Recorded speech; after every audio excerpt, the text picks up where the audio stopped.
વિસાવદર પેટા ચૂંટણી દરમિયાન ડિગ્રી ચોર ગોપાલ જર્જરિત રોડ અને જર્જરિત પુલોના મુદ્દા બનાવ્યા હતા, પણ ધારાસભ્ય બન્યા પછી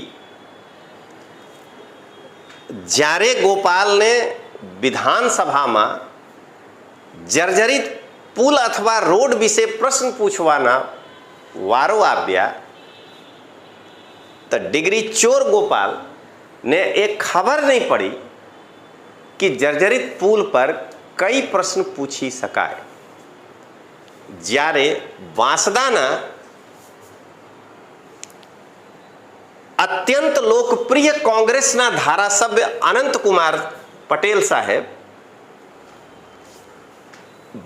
ए प्रश्न पूछ्या छे कि नर्मदा केनाल ऊपर केटला पुलो जर्जरित छे। सरकार पण जवाब आप्या छे कि 2122 मांथी 53 पुलो जर्जरित छे। आने कहेवाय आम जनता थी लागता प्रश्नों। गोपाल 3 काम करी सके छे। पहला, चोरी करीने डिग्री लई सके छे। बीजा, केजरीवाल सामे 75 डिग्री नमी सके छे अने पोताना गोदी यूट्यूबर ने साथ लईने फाका फौजदारी करी सके छे।